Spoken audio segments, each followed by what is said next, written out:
अब आते हैं chemical properties of acid. Chemical properties में हमको पढ़ना होता है कि ये कौन से रिएक्शंस करवाते हैं। तो सबसे पहले जो हमने बोला था एसिड कौन होते हैं? एसिड वो होते हैं जो एक्वस सॉल्यूशन में रिलीज करते हैं H+ आयन, है ना। ये सबसे बेसिक प्रॉपर्टी हो गई, release H+ ion in aqueous solution, in aqueous solution, they are known as acid, right. अच्छा, इसमें हम सबसे पहले पढ़ेंगे एक्शन विद मेटल। एक्शन या बोल सकते हैं reaction of acid with metal, with metal, action with metal. तो क्या होता है जब कभी भी कोई एसिड मेटल के साथ रिएक्ट करता है, जब कभी भी कोई एसिड मेटल के साथ रिएक्ट करता है तो वो बनाता है मेटल सॉल्ट, वो बनाता है metal salt plus hydrogen, plus hydrogen. ये एक स्केलेटन इक्वेशन है, ये जो मैंने लिखा है acid plus metal give you metal salt plus hydrogen. तो याद रखना ये एक स्केलेटन है, आपको सिर्फ स्केलेटन याद रखनी है। आप हर एक रिएक्शन याद रखो तो आपके लिए मुश्किल हो जाएगा, रखने को रख सकते हो लेकिन मुश्किल हो जाएगा। सो बेटर यही है कि आप स्केलेटन याद रखो। तो ये स्केलेटन है एसिड प्लस मेटल। तो कहीं पर भी अगर दिया हो, मान लो एसिड के नाम पे HCl दिया हुआ है एंड मेटल के नाम पे कोई दूसरा चीज दिया हुआ है, जैसे जिंक दिया हुआ है, तो आपको क्या कर देना, हाइड्रोजन अलग कर देना और बाकी को यहाँ पे जोड़ देना है। जैसे एग्जांपल के लिए ले लेते हैं, मान लो एसिड है हमारे पास H2SO4, लेट्स से H2SO4, और ये कौन सा है, एक्वस, है ना। एक्वस मतलब डाइल्यूट, आपको यहाँ पर डाइल्यूट दिखाई देगा, राइट। अच्छा, तो अब मेटल के साथ आप इसका रिएक्शन करेंगे, लेट्स से जिंक। अब जिंक तो सॉलिड फॉर्म में है तो क्या बनाएगा ये, तो ये मेटल सॉल्ट के नाम पे क्या बनाएगा, ये ZnSO4, क्या बनाएगा, ZnSO4, और ये है एक्वस प्लस प्लस हाइड्रोजन, ये गैस, राइट। उसके बाद जैसे मान लीजिए HCl के साथ रिएक्शन करते हैं, HCl है ना, और कैसा है, डाइल्यूट कर रखा है आपने, पानी मिला रखा है, डाइल्यूट कर रखा है मतलब पानी मिला रखा है, एक्वा सॉल्यूशन बना रखा है। और इसका रिएक्शन आप लेट से मैग्नीशियम के साथ कराते हैं, मैग्नीशियम सॉलिड फॉर्म में है तो क्या बनाएगा ये MgCl2 एक्वस फॉर्म, प्लस यहाँ से भी हाइड्रोजन अलग हो जाएगा, गैसेस फॉर्म। उसके बाद जैसे और ले लो H2SO4 ले लो, H2SO4 डाइल्यूटेड फॉर्म में है, प्लस आयरन के साथ आप क्या रिएक्ट कराओगे, तो ये बन जाएगा आयरन के साथ हमने H2SO4 को रिएक्ट कराया तो ये बन जाएगा FeSO4, that is aqueous plus hydrogen अलग हो जाएगा in the form of gas. तो ये है एसिड विद मेटल। आपको सिर्फ इतना ही याद रखना है, this is the skeleton reaction, और आपको सिर्फ और सिर्फ स्केलेटन याद रखना है, बाकी आप खुद ही कर लेंगे। आपको मालूम है कि एसिड और मेटल रिएक्ट करेंगे तो हाइड्रोजन अलग हो जाएगा, और बाकी सबको एक साथ लिख दो। दूसरा, action with metal carbonate and metal hydrogen carbonate. दूसरा स्केलेटन है एक्शन विद, किसका एक्शन, एसिड का, action with metal carbonate, action with metal carbonate and metal hydrogen carbonate, hydrogen carbonate. तो यहां पर जो स्केलेटन रिएक्शन है वो कुछ ऐसे बनती है कि आपने लिया एसिड,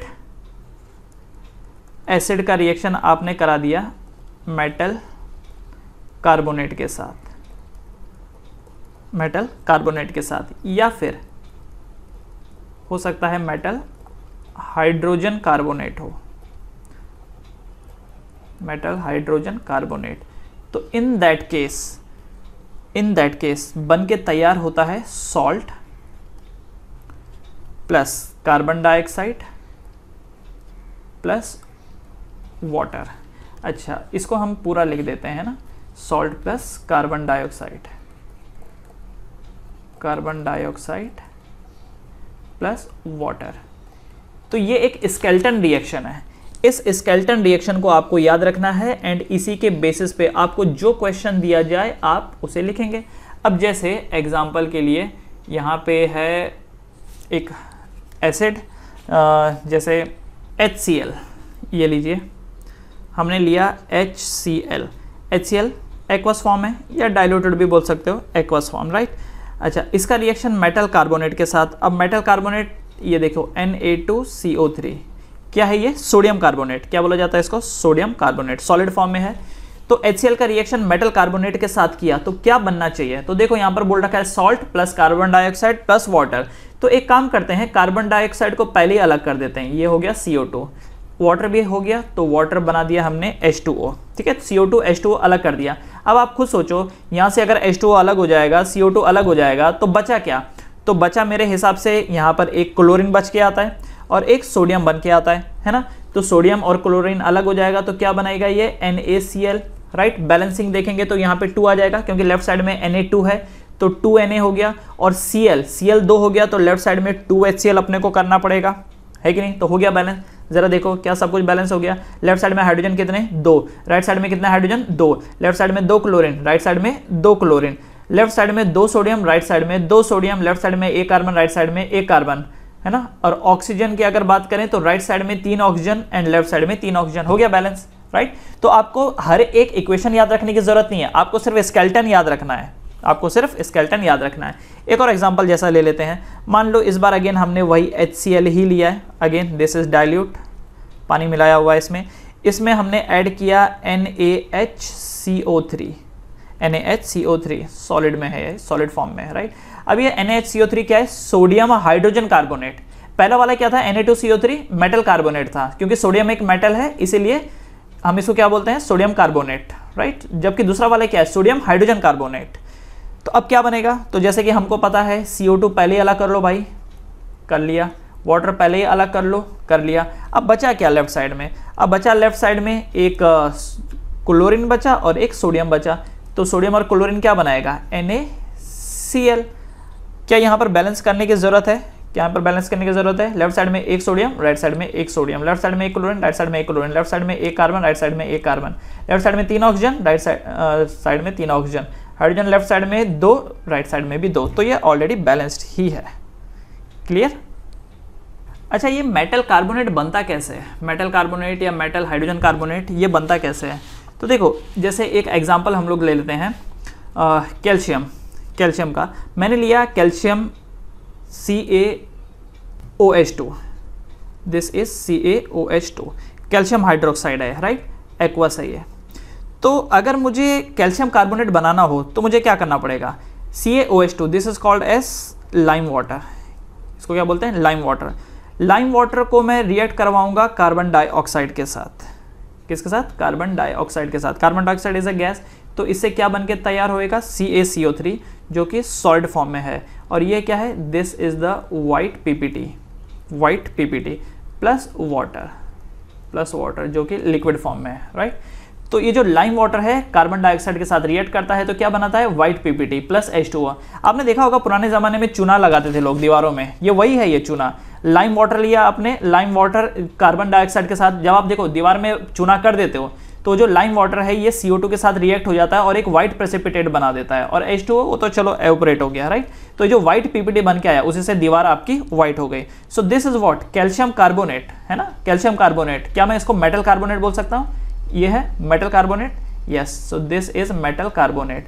तो मेटल कार्बोनेट बनाने के लिए आपको क्या करना पड़ा, आपको मेटल हाइड्रोक्साइड को कार्बन डाइऑक्साइड के साथ रिएक्ट करवाना पड़ा। अच्छा, अगर हाइड्रोजन कार्बोनेट बनाना हो तो कैसे बनाएंगे हाइड्रोजन कार्बोनेट, तो देखिए आपने ये जो लिया CaCO3, है ना, ये जो था आपके पास CaCO3 कैल्शियम कार्बोनेट जो कि सॉलिड फॉर्म में था, इसको फर्दर आपको वाटर से रिएक्ट करवाना है, वाटर तो लिक्विड स्टेट में है, plus carbon dioxide, again further ये रिएक्ट कर रहा है, तो फर्दर रिएक्ट करके ये क्या बनेगा, CaHCO3 और ये क्या है, एक्वस फॉर्म है, this aqueous form, right. And ये क्या बना यहाँ पर, calcium hydrogen carbonate, this is soluble in water.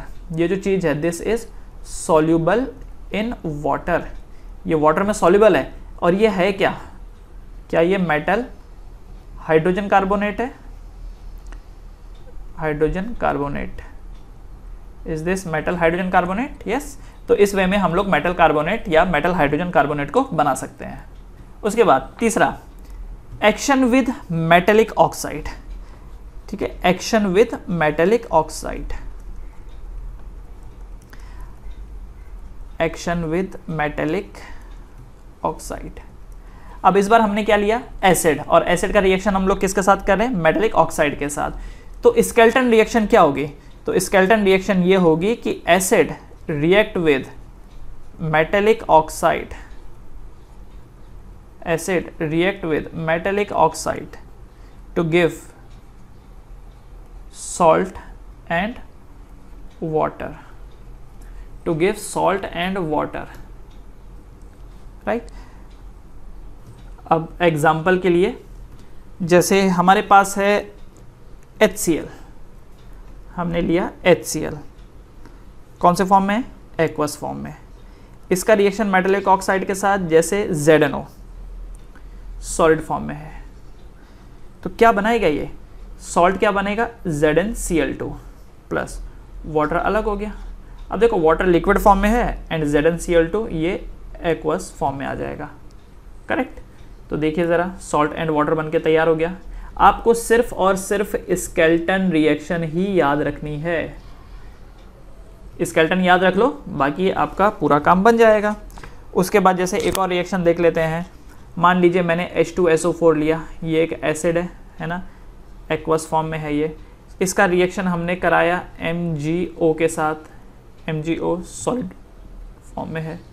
क्या बनाएगा ये बन जाएगा MgSO4 एक्वस फॉर्म प्लस साथ में बन के तैयार होगा वाटर लिक्विड फॉर्म। तो बस स्केलेटन याद रखिए और काम खत्म। तो क्या देखा हम लोगों ने स्केलेटन में? 3। सबसे पहले एसिड प्लस मेटल का रिएक्शन देखा, उसके बाद हमने देखा कि एसिड मेटल कार्बोनेट के साथ या मेटल हाइड्रोजन कार्बोनेट के साथ क्या कर रहा है, एंड तीसरा हमने देखा एसिड प्लस मेटल ऑक्साइड। इसको नेम कर देते हैं। So this is your first skeleton reaction, यह है सेकेंड स्केलेटन रिएक्शन, एंड तीसरा यहाँ पर this one is the third, acid plus metal oxide. तो बस स्केलेटन याद रखिए और बाकी जो रिएक्शन आपको दे रखी होगी आप उसको इजीली निकाल पाएंगे। Chemical properties of N acid के बाद अब आते हैं chemical properties of a base. Chemical properties of a base. तो भाई बेस कौन होता है? बेस के बारे में हम जान चुके हैं कि बेस वो सब्सटेंस होते हैं जो रिलीज करते हैं OH minus ions in aqueous solution, in aqueous solution, उनको हम लोग बेस बोलते हैं। तो बेस से रिलेटेड हमको कौन कौन से स्केलेटन रिएक्शन देखने मिलेंगे? तो सबसे पहला action with metal. Again base भी तो मेटल के साथ रिएक्ट करते हैं। Action with metal, action with metal. अब मेटल के साथ जो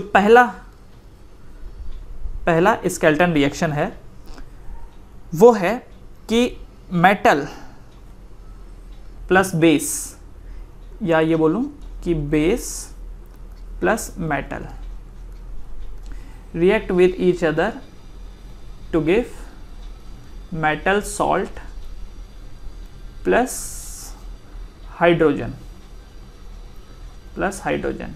सेम जैसा एसिड के लिए था वैसा ही इनके लिए भी है। अब जैसे एग्जांपल के लिए sodium hydroxide NaOH aqueous form में है और ये मेटल के साथ रिएक्ट कर रहा है जिंक के साथ, तो क्या बनेगा? मेटल सॉल्ट अलग हो जाएगा। तो मेटल सॉल्ट यहाँ पर क्या है? This will become Na2ZnO2 aqueous form plus hydrogen gas यहाँ पर अलग हो जाएगी, हाइड्रोजन गैस यहाँ पर अलग हो जाएगा। सिमिलरली लेट्स से वही NaOH अवेलेबल है आपके पास एक्वस सॉल्यूशन में, ये रिएक्ट करता है टिन के साथ जो कि सॉलिड फॉर्म में है, तो ये आपको देगा Na2SnO2 aqueous solution plus hydrogen अलग। दूसरा नॉन मेटल ऑक्साइड का रिएक्शन, दूसरा हमने लिया नॉन मेटल ऑक्साइड। इसका रिएक्शन हम लोग कर रहे हैं एक बेस के साथ, तो बन के तैयार होगा salt and water, salt and water. तो नॉन मेटल के ऑक्साइड अगर बेस के साथ रिएक्ट करते हैं तो सॉल्ट एंड वाटर बनाते हैं, तो ये भी एक स्केलेटन रिएक्शन है। एंड जो थोड़ी देर पहले ये पढ़ा था ये भी एक स्केलेटन रिएक्शन है। अब इसका एग्जाम्पल क्या है, देखो थोड़ी देर पहले एक हमने रिएक्शन पढ़ा था, नॉन मेटल का ऑक्साइड। नॉन मेटल मतलब लेट्स से कार्बन, क्या कार्बन एक नॉन मेटल है? यस। और इसका ऑक्साइड क्या हो गया? CO2 है ना। तो कार्बन डाइऑक्साइड और इसका रिएक्शन किसी बेस के साथ कर देते हैं, CaOH2, ये क्या है? एक्वा सॉल्यूशन है, राइट। तो इसके रिएक्शन में क्या बन के तैयार हुआ था? आपको याद होगा, CaCO3 calcium carbonate plus water, यही बन के तैयार हुआ था। याद करो जरा, इससे पहले जो हमने ये रिएक्शन की थी, चलो मैं आपको दिखाता हूँ। ये देखो जरा, ये वाली इक्वेशन CaOH2, ये याद रहा है? ये वाली इक्वेशन क्या प्रोड्यूस हुआ था? लाइम वाटर कार्बन डाइऑक्साइड के साथ रिएक्ट हुआ तो क्या बना? CaCO3 plus H2O, right. ये वही रिएक्शन है, ये रिएक्शन वही है, CO2 plus CaOH2 give you CaCO3 plus H2O। अब आपके माइंड में ये आएगा कि ये रिएक्शन कैसे हुई है, ये रिएक्शन कैसे हुई है। यहाँ पर ये देखो, ये जो चीज़ बन के तैयार हुई है, दिस इज द सॉल्ट और साथ में वाटर। तो सॉल्ट एंड वाटर तभी प्रोड्यूस होता है जब कोई सब्सटेंस एसिड होता है। तो ये याद रखना, ये जितने भी नॉन मेटल ऑक्साइड होते हैं ना, इनका नेचर एसिडिक होता है, इनका नेचर एसिडिक होता है। नॉन मेटल ऑक्साइड का नेचर एसिडिक होता है। तो एसिड जब बेस के साथ रिएक्ट करते हैं तो सॉल्ट एंड वाटर बनाते हैं। तो ये अभी आगे चल करके हम लोग पढ़ने वाले हैं इसको, कि whenever an acid react with a base it will definitely give you salt and water. Now what happens when an acid react with base to give salt and water? अभी इसी चीज़ का हम लोग एक्सप्लेनेशन देखने वाले हैं। तो देखिए, जब कभी भी एक एसिड एक बेस के साथ रिएक्ट होता है तब वो सॉल्ट एंड वाटर बनाता है, राइट। तो आपकी हेडिंग कुछ ऐसी है कि what happens when an acid react with base, what happen when an acid react with base. तो देखिए, स्केलेटन रिएक्शन क्या बोलता है कि acid plus base gives you salt plus water. Acid plus base give you salt plus water. Acid को देखें general form में, तो एसिड का जनरल फॉर्म क्या होता है? तो general form of N acid is HX। X मतलब होता है हेलोजन। यहाँ पर जो X है, X का मतलब होता है हेलोजन। अब हेलोजन बोले तो हेलोजन मतलब जैसे फ्लोरीन हो गया, क्लोरीन हो गया, ब्रोमीन हो गया, आयोडीन हो गया, ये जो चीज़ें होती है ना, this is called as halogen. ये हेलोजन होते हैं। तो देखो, जैसे मैं अगर X को हटा दूं, X की जगह मैं क्लोरीन डाल दूं, तो ये क्या बन जाएगा? HCl। देखो एसिड है। X की जगह पर मैं फ्लोरीन डाल देता हूँ, HF, देखो ये भी एसिड है। X की जगह पर मैं Br डाल देता हूँ, HBr, ये भी एक एसिड है। तो समझ गए होंगे। तो एसिड का जो जनरल फॉर्म होता है वो HX होता है। Plus react with a base. अब बेस का क्या फॉर्मूला हो गया? MOH हो गया, वेर यहाँ पर M का मतलब क्या हो गया? M is a metal. अब जैसे मेटल की जगह पर मैं सोडियम डाल सकता हूँ, तो देखो NaOH बन गया, एक बेस हो गया। जैसे मैं यहाँ पर कैल्शियम डाल सकता हूँ, तो ये क्या बन जाएगा? CaOH2। अच्छा, OH2 इसके लिए क्योंकि वो उसका चक्कर है, वैलेंसी का चक्कर है, क्योंकि एक कैल्शियम 2 OH के साथ रिएक्ट करेगा, राइट। उसी तरीके से MgOH2, ये कुछ ऐसा बनेगा। तो बेस का जो बेस का जो जनरल फॉर्मूला होता है वो MOH टाइप का रहता है। अब देखो यहाँ पर होगा क्या? होगा ये कि ये जो हेलोजन है ये मेटल के साथ रिएक्ट करेगा। ये जो हेलोजन है ये मेटल के साथ रिएक्ट करेगा। कब? जब आप एक एसिड और बेस को मिला देंगे। एक एसिड और बेस का रिएक्शन जब आप करेंगे तो मेटल हेलोजन को अलग कर देगा। अब ऐसा क्यों अलग कर देगा भाई? तो अलग करने की वजह यह है कि मेटल वो होते हैं जो इलेक्ट्रॉन देना पसंद करते हैं, हेलोजन वो है जो इलेक्ट्रॉन लेना पसंद करते हैं। तो भाई बन गया ना एक परफेक्ट कॉम्बिनेशन। एक इंसान देने की कोशिश कर रहा है, दूसरा लेने की कोशिश कर रहा है, परफेक्ट बन गया यार। उनके बीच में डीलिंग हो गई। एक बेच रहा है सामान, दूसरा सामान खरीद रहा है, तो होएगा ना डीलिंग अच्छे से। तो इसी वजह से ये क्या हो जाता है? ये M एंड ये X अलग हो जाता है। तो ये क्या? MX अलग हो गया। बचा क्या? जरा देखो क्या बचा? हाइड्रोजन एंड OH बचा। तो हाइड्रोजन एंड OH जब आपस में जुड़ जाएगा तो क्या बनेगा? H2O only, right, H2O। तो ये जो MX बना ये है सॉल्ट एंड वाटर। तो जब कभी भी कोई एसिड बेस के साथ रिएक्ट करता है तो बनाता है सॉल्ट एंड वाटर। अब आप देख लो एक एग्जांपल, जैसे हम लोग देख लेते हैं। मान लीजिए एक मैंने लिया HCl और इसका रिएक्शन मैंने करा दिया NaOH के साथ। तो एक एसिड है, एक बेस है, तो क्या होना चाहिए बताओ ज़रा। तो यहाँ पर सबसे पहले वाटर को अलग कर लो। तो वाटर को कैसे अलग? यहाँ से हाइड्रोजन निकाल लो, यहाँ से OH निकाल लो, अलग कर लो। तो बचेगा क्या? NaCl प्लस H2O अलग। उसी तरीके से एक और ले लेते हैं, जैसे H2SO4 ले लेते हैं प्लस KOH ले लेते हैं। तो अब क्या होगा यहाँ पर, अब देखो यहाँ पर ये होगा कि OH अलग हो जाएगा, हाइड्रोजन अलग हो जाएगा। तो एक काम करते हैं, बैलेंसिंग के लिए हम लोग इसको 2 कर देते हैं, राइट, 2 कर देते हैं।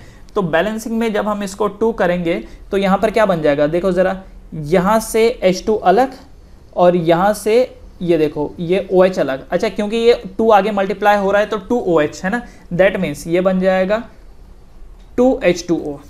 2H2O देखो, 2 टू 4 हाइड्रोजन, 2 और 2 4 हाइड्रोजन, ऑक्सीजन 2, राइट। और यहाँ पर क्या बन जाएगा, K2SO4। तो देखो यहाँ पर पोटेशियम सल्फेट बना। तो ये क्या है, दिस इज पोटेशियम सल्फेट। क्या है ये एक सॉल्ट है। ऊपर क्या था, सोडियम क्लोराइड, ऊपर क्या था, सोडियम क्लोराइड। क्या है ये, सॉल्ट है। तो जब कभी भी एसिड और बेस आपस में रिएक्ट करते हैं तो वो बनाते हैं salt and water. So this is a skeleton reaction, और स्केलेटन को ही याद रखना है। एक सवाल जो यहाँ पर पूछा जाता है कि एसिड एंड बेस में कॉमन क्या है। सवाल क्या है कि what do all acids and all base have in common. क्या कॉमन है दोनों में, एसिड एंड बेस में कॉमन क्या है। तो इसका जवाब है both of them conduct electricity. Both of them conduct electricity. दोनों के दोनों इलेक्ट्रिसिटी को कंडक्ट करते हैं। Both of them conduct electricity, यही कॉमन है एसिड एंड बेस में। अब आपके मन में सवाल आएगा, क्यों सर दोनों इलेक्ट्रिसिटी को कंडक्ट क्यों कर पाते हैं। क्योंकि ज़रा देखिए, हमने क्या बोला था, एसिड वो सब्सटेंस होते हैं जो पानी में जाते ही H+ आयन को प्रोड्यूस करते हैं, करेक्ट। बेस वो सब्सटेंस होते हैं जो पानी में जाते ही OH- को प्रोड्यूस करते हैं। अब देखो, क्या ये H+ फ्री आयन है, क्या ये फ्री आयन है, या बोल सकता हूँ फ्री चार्ज है ये, क्योंकि चार्ज तो है ही ना, H+ चार्ज है। क्या OH- is also a free ion, या फिर बोल सकता हूँ कि ये एक फ्री चार्ज है। तो क्या होता है कि इलेक्ट्रिसिटी के फ्लो होने की वजह होती है फ्री चार्ज। याद रखो, जैसे ये मेटल हो गया, देखिए मेटल वायर के अंदर इलेक्ट्रिसिटी क्यों कंडक्ट होती है, क्योंकि वायर के अंदर फ्री इलेक्ट्रॉन्स होते हैं। क्या होते हैं वायर के अंदर, फ्री इलेक्ट्रॉन। ये जो फ्री इलेक्ट्रॉन होते हैं ये इधर उधर घूमते रहते हैं अंदर, राइट। इसी वजह से वायर के अंदर इलेक्ट्रिसिटी फ्लो हो सकती है। कोई आपसे सवाल पूछेगा कि बताओ मेटल के अंदर इलेक्ट्रिसिटी क्यों फ्लो होती है, तो आप उसका क्या रीजन दोगे, free electron. Free electron electricity को कंडक्ट कराने का काम करते हैं इन मेटल्स, ऑलराइट। अब वही चीज, मान लो मैंने एक सॉल्यूशन ले रखा है, मान लीजिए मैंने एक सॉल्यूशन ले रखा है एंड इसमें प्योर वाटर है, दिस इज प्योर वाटर। तो प्योर वाटर के अंदर क्या इलेक्ट्रिसिटी फ्लो हो सकती है, तो answer is no. Pure water के अंदर इलेक्ट्रिसिटी फ्लो नहीं होती। क्यों, क्योंकि प्योर वाटर के अंदर फ्री चार्ज है ही नहीं, ना तो फ्री इलेक्ट्रॉन है ना फ्री आयन है। देखो चार्ज होना चाहिए, अब चार्ज इलेक्ट्रॉन पे हो या किसी आयन पे हो कोई फर्क नहीं पड़ता। वायर के अंदर अगर फ्री इलेक्ट्रॉन मूव करे या फ्री आयन मूव करे कोई फर्क नहीं पड़ता, बट चार्ज होना चाहिए, ठीक है। इलेक्ट्रॉन में भी चार्ज होता है, आयंस में भी चार्ज होता है, चार्ज फ्लो करने चाहिए। क्योंकि what is electricity, electricity is the flow of charge. अब चार्ज किसी के भी हो कोई फर्क नहीं पड़ता। अब आपने क्या किया, इस प्योर वाटर में थोड़ा सा नमक डाल दिया या एसिड डाल दिया या बेस डाल दिया, या सिंपल शब्दों में बोलो कोई इलेक्ट्रोलाइट डाल दिया। तो जैसे मान लो आपने इसमें एसिड डाल दिया, तो एसिड डालते ही क्या होगा, इसके अंदर आ जाएगा H+, आयन आ गए, देखो H+, ढेर सारे H+ आ गए।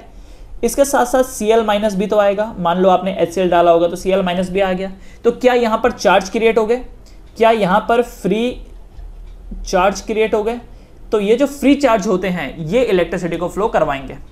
अब अगर आप प्योर वाटर लोगे तो प्योर वाटर में कोई आयंस होते नहीं है, लेकिन जैसे आपने एसिड डाला तो एसिड डालते ही एसिड ब्रेक डाउन हो गया किस में, ये देखिए जो HCl था ये ब्रेक डाउन हो गया किस में, H+ एंड Cl- में। तो क्या H+ के ऊपर चार्ज है, यस। क्या Cl- के ऊपर चार्ज है, यस। क्या ये दोनों फ्री हैं, यस। तो क्या ये एक मूव करते रहेंगे अंदर, तो क्या ये इलेक्ट्रिसिटी को फ्लो करवाएंगे, बिल्कुल। तो याद रखिए, आप कोई एसिड डाल दो या कोई बेस डाल दो वाटर में तो वो इलेक्ट्रिसिटी को कंडक्ट करना शुरू कर देता है। वही अगर मान लीजिए मैंने बेस डाला होता है NaOH, तो NaOH ब्रेक डाउन होकर के Na+ में एंड OH- में कन्वर्ट हो गया होता। और इन दैट केस Na+ एक फ्री चार्ज है, OH- भी फ्री चार्ज है, तो इस वजह से ये इलेक्ट्रिसिटी को कंडक्ट करवा सकते हैं। अब आप में से बहुत सारों के मन में एक सवाल आएगा, सर ये जो H+ है इसके ऊपर देखिए पॉजिटिव चार्ज है, Cl- के ऊपर नेगेटिव चार्ज है, ये दोनों आपस में चिपक क्यों नहीं जाते हैं? सॉल्यूशन के अंदर ये दोनों आपस में चिपक क्यों नहीं जाते हैं? और चिपकने के बाद ये वापस H+ और Cl- क्यों नहीं, मतलब ये जो H+ Cl- ये चिपक करके वापस HCl क्यों नहीं बना देते हैं? क्योंकि सर हमने पढ़ा है कि एक पॉजिटिव चार्ज एंड एक नेगेटिव चार्ज दोनों आपस में अट्रैक्ट होते हैं, तो इस हिसाब से H+ को एंड Cl- को आपस में अट्रैक्ट हो करके वापस HCl बना देना चाहिए, है ना? ये तो उल्टा हो रहा है, HCl तो टूट रहा है। ऐसा क्यों है? ऐसा क्यों है? इसकी वजह देखो क्या है, हाइड्रेशन एनर्जी। इसकी वजह क्या है? Hydration energy. तो जरा देखिए इसको समझिए, आपके बुक में नहीं है लेकिन आप समझ सकते हैं इसको। देखो हाइड्रेशन एनर्जी, हाइड्रेशन एनर्जी क्या करती है? बॉन्ड को ब्रेक करने की कोशिश करती है, ठीक है? क्या करती है? बॉन्ड को ब्रेक करने की कोशिश करती है। किसके?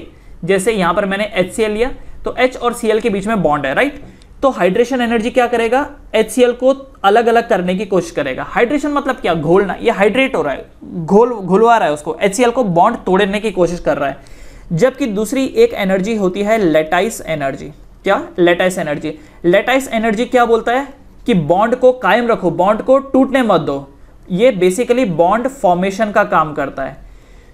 तो लैटाइस एनर्जी चाहती है कि हाइड्रोजन एंड क्लोरीन के बीच में बॉन्ड बना रहे, ठीक है? हाइड्रोजन एंड क्लोरीन के बीच में बॉन्ड बना रहे। बेसिकली ये बॉन्ड को क्रिएट करने की कोशिश करती है लैटाइस एनर्जी। और हाइड्रोजन एनर्जी क्या बोलती है? कि बॉन्ड तोड़ो, बॉन्ड तोड़ो। अब क्या होगा जरा समझना, अगर हाइड्रेशन एनर्जी, एनर्जी का साइन डेल्टा होता है और मैं यहां पर लिख रहा हूं HYD, अगर हाइड्रेशन एनर्जी ज्यादा है लैटाइस एनर्जी से, अगर हाइड्रेशन एनर्जी ज्यादा है लैटाइस एनर्जी से, तो इसका मतलब ये जो मॉलिक्यूल होगा टूट जाएगा और डिसॉल्व हो जाएगा। किसमें? डिसॉल्व हो जाएगा in the aqueous solution, dissolve हो जाएगा एक्वस में, ठीक है? और अगर उल्टा हुआ, हाइड्रेशन एनर्जी कम हुई लैटाइस एनर्जी से, तो इसका मतलब आपने जो भी है वो डिसॉल्व नहीं होगा। Do not dissolve, do not dissolve, ठीक है? ये बात समझ में आई क्या? दो एनर्जी होती है, याद रखना। एक वो एनर्जी है जो चाहती है कि हाइड्रोजन एंड क्लोरीन के बीच में बॉन्ड बना रहे, बॉन्ड ना टूटे।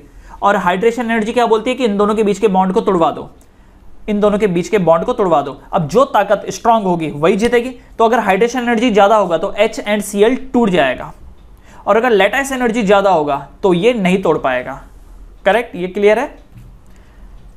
बट सर एक सवाल अभी भी मन के अंदर घूम रहा है, क्या? कि H+ और Cl- ये वापस क्यों नहीं चिपक जाते? टूटा तो सर समझ में आ गया कि हाइड्रेशन एनर्जी ज्यादा था तो बॉन्ड टूट गया, ठीक है। वो वापस क्यों नहीं चिपक जाते? प्लस और माइनस आपस में अट्रैक्ट क्यों नहीं करते हैं?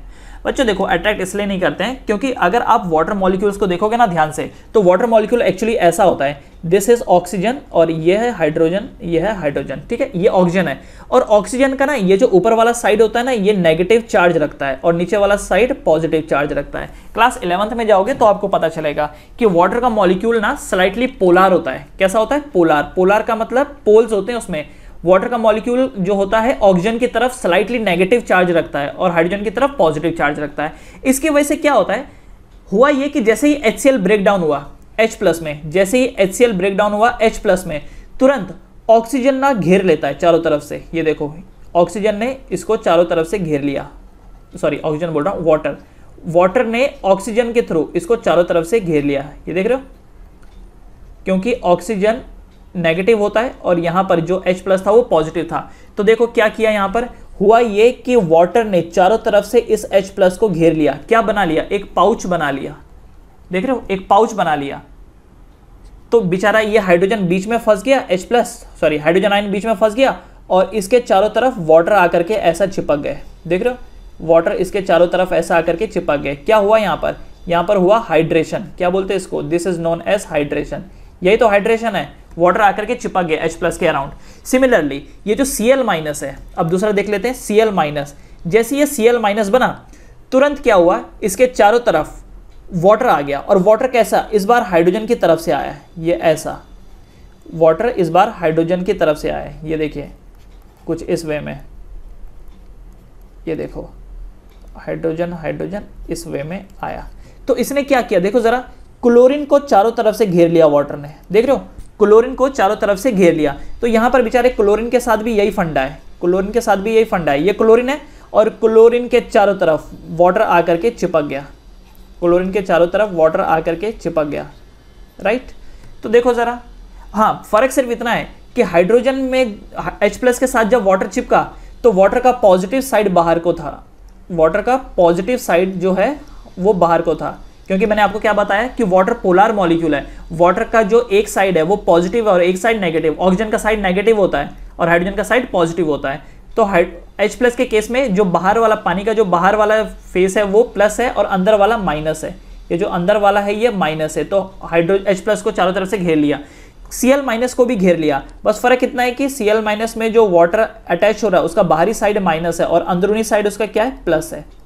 ऑब्वियसली होएगा ही ना, क्योंकि Cl- है तो वाटर का प्लस साइड अंदर चिपक गया। तो H+ को भी घेर लिया, Cl- को भी घेर लिया चारों तरफ से। अब मुझे बताओ क्या ये Cl- एंड ये H+ आपस में वापस चिपक सकते हैं? क्यों? क्योंकि घेर लिया गया है H+ को। ये हमको देखो, जब हम बुक में दिखाते हैं तो हम ऐसा दिखाते हैं कि देखो ये H+ जो है फ्रीली घूम रहा है, बट नहीं भाई, इसके ना चारों तरफ पानी ने ना एक पाउच बना लिया, हाइड्रेट कर लिया, इसको घेर लिया, इस H+ को भी घेर लिया और ये जो बाजू में Cl है इसको भी घेर लिया पानी ने, इस वे में चारों तरफ से घेर लिया। हर एक H+ को पानी घेर लेता है और हर एक Cl- को पानी घेर लेता है। तो अगर इस वे में घेर लेगा तो क्या ये दोनों वापस चिपक पाएंगे? नहीं चिपक पाएंगे। इसलिए एक बार एसिड पानी में चला गया तो वो आयंस में कन्वर्ट हो जाता है।